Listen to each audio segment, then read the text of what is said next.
We hope you had a proper working sessions where you did competition analysis, and also parallelly you might have worked on your pitching slide deck. And we also hope you took at least 5 minutes break where you went for toilet and had some coffee. Now we are geared up with the next round of presentation, something European and Indian. So now we'll have a talk from Klaus Beetz, who will talk about European Union and EIT Manufacturing. So Klaus Beetz is the CEO of EIT Manufacturing. So EITs, I think we heard yesterday, it's a European Union body, which is actually a replica of MIT of US. And they started EIT in Europe, European Institute of Innovation and Technology, and they have their own verticals called as KICS, and which is EIT Health, EIT Digital, EIT Manufacturing, EIT Raw Materials. So they want to tackle innovation in different spheres all across the Europe. So now we have really a big dignitary, Klaus Beetz, who is the father of new baby. So they kickstarted the project in January. So EIT Manufacturing, and they already partnered with several companies and institutes all across the Europe. And he's sitting on 1 billion funding, 1 billion euros of funding, which I translate, it will be into hundreds of crores, thousands of crores. So he is dealing that everything. And we are so glad that he accepted to give a talk. He will inspire what he is up to. Klaus, the stage is yours now. Okay. Yeah, it's a pleasure for me. Thanks for the introduction, Jagadesh. It's a pleasure for me to be here. You see my slides? Yes, Klaus. Yes. Okay. So let's go ahead. And as Jagadesh mentioned, we are a new kid on the block. The EID exists around about since 10 years. We are here since the 1st of January. So we are a new kid on the block. And I think it was the right time to set up a KIC, a knowledge and innovation community for manufacturing, because really manufacturing matters, especially for Europe. Is still manufacturing the core and the base of Europe's prosperity and welfare. We have more than 2 million companies active in the manufacturing domain in Europe, employing more than 32 million employees, European citizens directly, and much more indirectly. So manufacturing is really at the core of Europe's economy.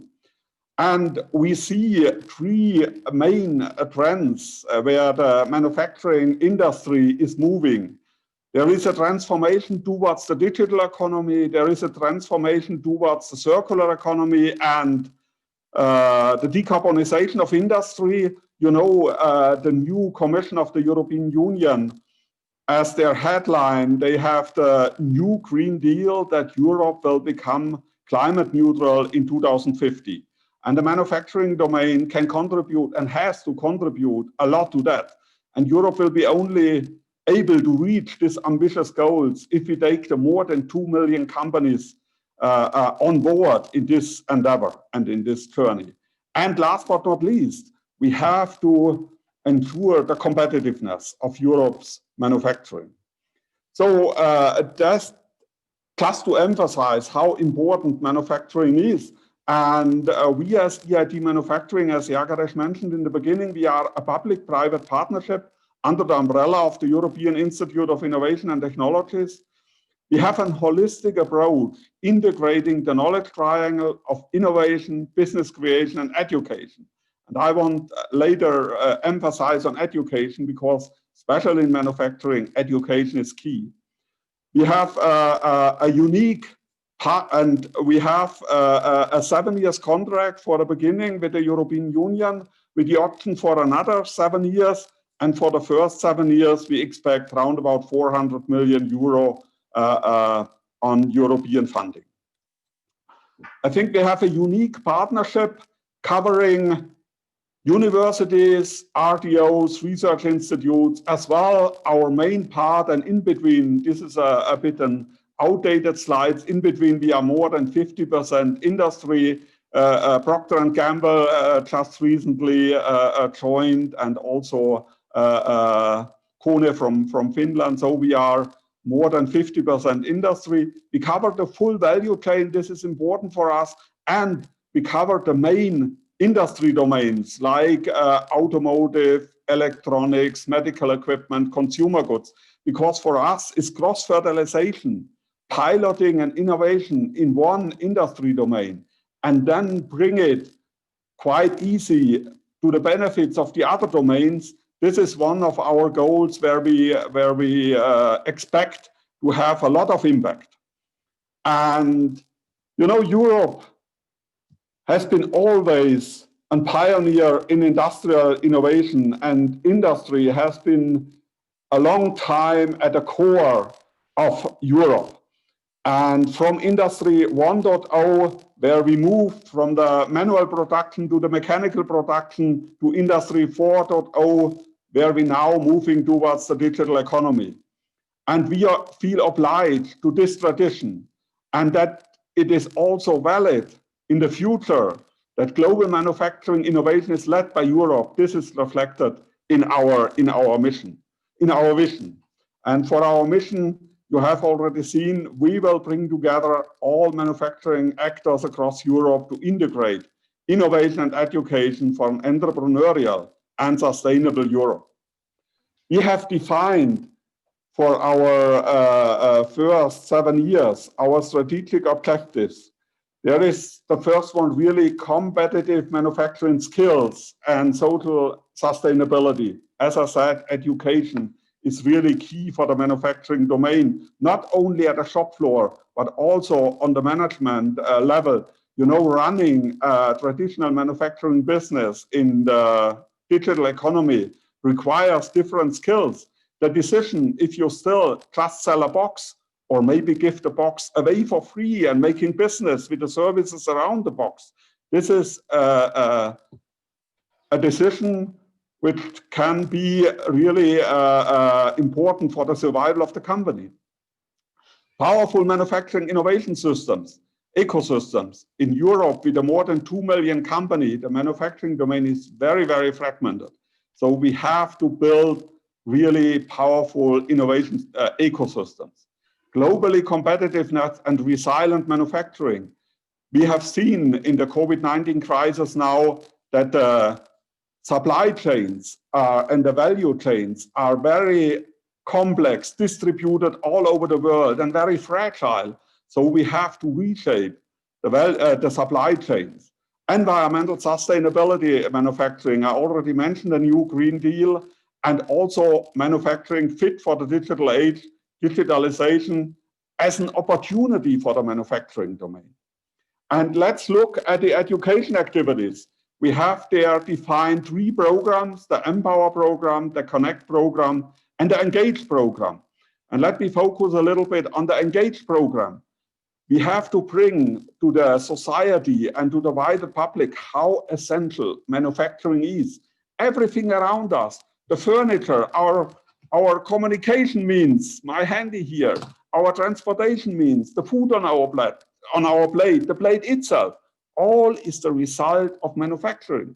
So everybody of us is at every moment, every time, is concerned with the results of manufacturing.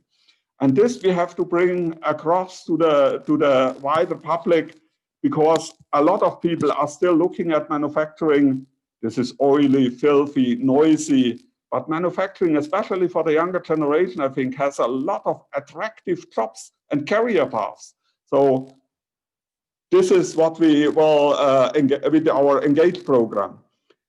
Just mentioned the battery manufacturing. This was our first MOOC we published on engineering of batteries for e-vehicles just a few weeks ago.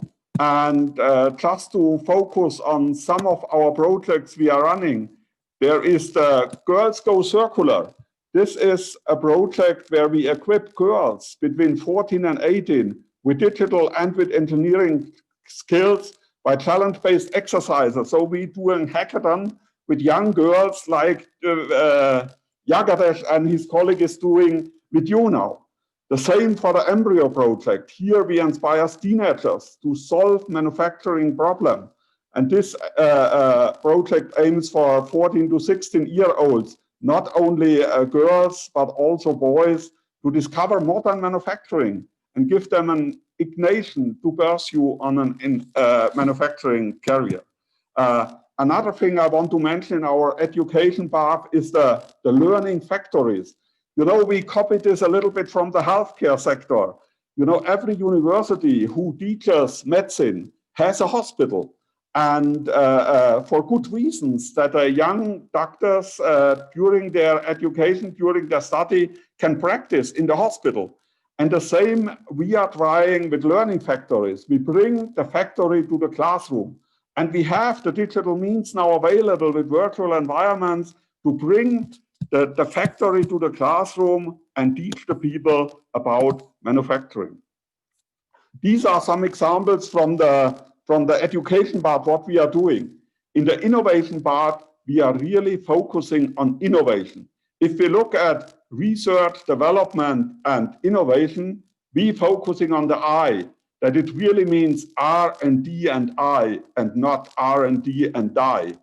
So we are taking up major technologies, and we provide all what is necessary to commercialize these technologies with support on go-to-market strategies, on customer involvement, on SME involvement, on business analysis and business plans, that really the technologies that are brought forward by the universities and research institutes are really brought to the market. One example, sorry, I moved too fast. One example is here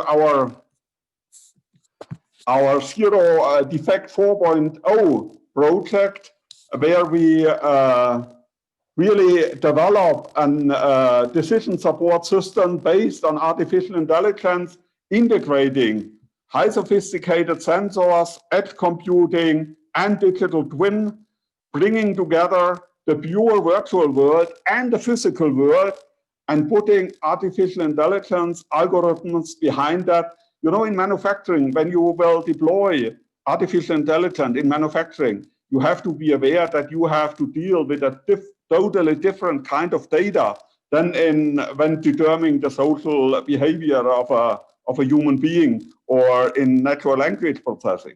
In an industrial environment, you have to deal with physical properties like heat transfer and temperature, like the flow of liquids or airs, like the acceleration and movement of mechanical parts. With noise, you know, it reminds me sometimes when I was young, I bought my first car as a student. So I was short of money. It was an old car, it was a used car. Every time when I was driving, I was listening careful to all the sound of the gears of the engine. And unfortunately, very often there was a strange sound. I have to take some action that the car went not completely out of order. So, and this is what we exactly now doing in an industrial environment. We know how the sound, the healthy sound of an engine sounds, and we can detect online deviations and can react and can put decision-based algorithms on that. So this is just one example from the innovation part. And then finally to the business creation part. So we want to support startups, ventures, and entrepreneurs from the early beginning. Our goal is to bring really from the idea to the market, to support already the ideation, help them to set up a startup during the first phase of the startup, and then to scale it up on a European level and beyond. So this is what we are aiming for, to support startups on the whole range, from the early idea till successful startups that is active on the world market. So we have set up our funnel here with entrepreneurs, with spin-offs from our research institutes or universities, with startups, with scale-ups. And we are on the beginning of our funnel, very broad. Yeah, our goal is really to have an overview on all startups that are active in Europe. And then we are very, very selective, that at the end, we really want to support those startups that have the potential to become the next world champion. This is what we are aiming for.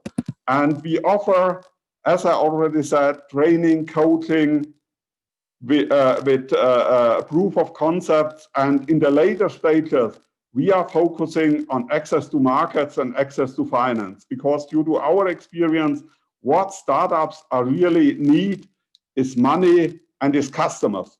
Therefore, we are focusing on access to finance to bring them together with investors and access to markets to help. You know, in Europe, it is still very, very fragmented. Even we have the European Union, but for a startup in Finland, in Germany, in Italy, or in France, it is still quite difficult to extend their business cross-border to other countries in Europe.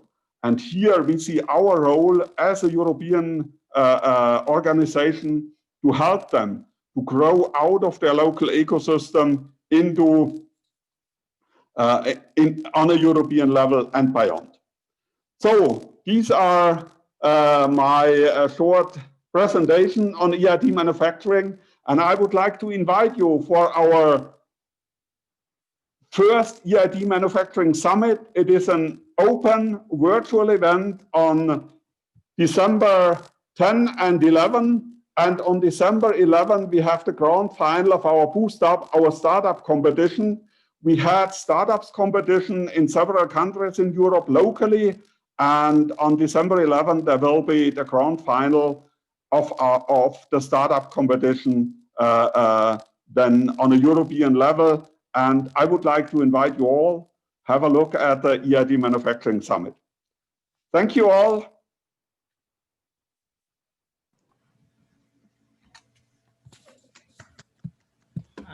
Thank you so much, Klaus. Let's say a little applause for you. Yeah, so, thank you.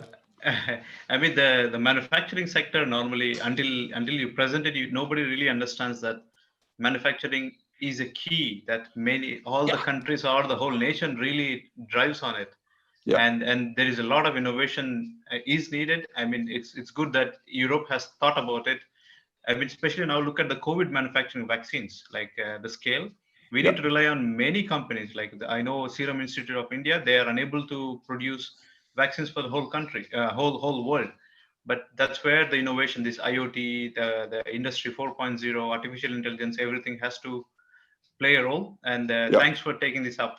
I mean, for many students, you might not be understanding why Klaus is telling only Europe, because that is all taxpayers' money. That's why he's talking Europe. Let's see how we can bring this to India as well. Yeah, okay, it would be a pleasure for me. Yes. Yeah. Thank you so much, Klaus. It's really a pleasure to have you, especially senior guy. Klaus also has a background in Siemens. He spent more than 25 years. Siemens is a very big conglomerate all over the world. Many might be knowing. So he took that knowledge and put that in the EIT Manufacturing. So once again, thanks, Klaus. Actually, I was heading in the Siemens Corporate Technology, the so-called global technology field for software and system engineering. And there I had a group in Bangalore, and I was very often there, and I enjoyed it to be there. Yes, we'll soon bring you again once the COVID doors are open. Okay. Cool. Thank you so much, Klaus. Thank you so much. Yeah. I wish you a big success and good luck for the further your conference.